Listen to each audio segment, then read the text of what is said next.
Yo, what's up? It's your boy Miles, aka Sir Brock from Love and Hip Hop Hollywood. Catch me on hiphopwire.com. Checking out.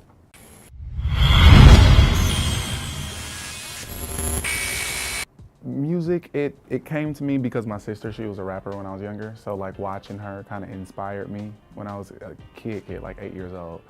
And seeing her spit, and she thought she was dope, and she had a like LA swag. So I always played with rapping in junior high, and then in high school kind of played with it until we got into the group. And once we got into the group, it was like, okay, this is what I'm supposed to be doing. I was definitely hesitant, especially with my storyline, like, you know, coming out. And initially I was kind of like, I don't know, you know, especially like with me being an artist, once you cross over into reality, I feel like they don't take reality stars serious, you know, with their music.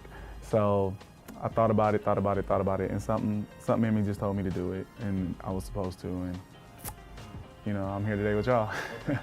I expected the worst, and I've got a lot more love than I ever imagined, so the response has been amazing. There was like this one chick who DM'd me. It was like one of the deepest stories. I guess her baby daddy had passed away, and he had told her the same way I told Amber, like literally like 6 months before you know, my story was revealed on Love and Hip Hop, and she had totally cut him off.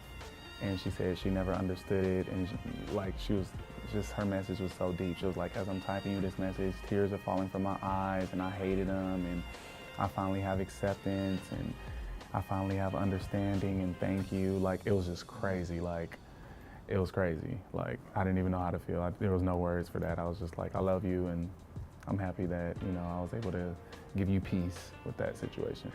You know what? Everybody asked me that, like, oh, it must be such, you know, such a relief to have it off. It was hard. Like, once I told, honestly, for a while, I regretted it. Like, man, this is exactly why I didn't want to tell, because I felt bad. I felt like now they know.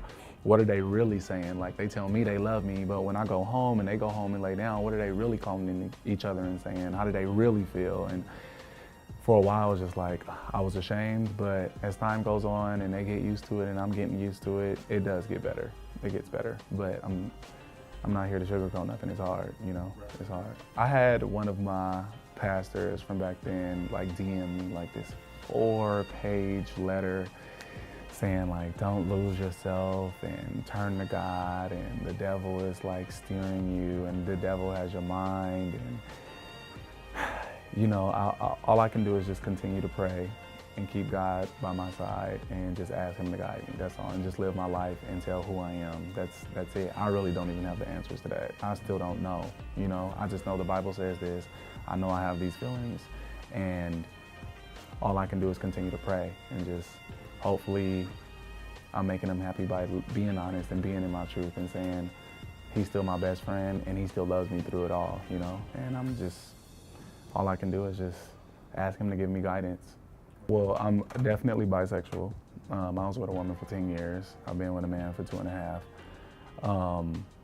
And gay rapper, like, I don't like that label because I'm not a gay rapper. I'm a rapper who happens to be open about his sexuality, you know? Like, I tell people, like, Ellen, is she a gay talk show host, or is she a talk show host who's open about who she is? I'm just a rapper who's open about who he is.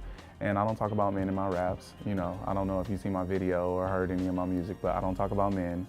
I'm an artist. I put the headphones on, I listen to a beat, I put the pen to the paper, and however the beat moves me, I jump in the booth and I record, you know? And that's just what it is.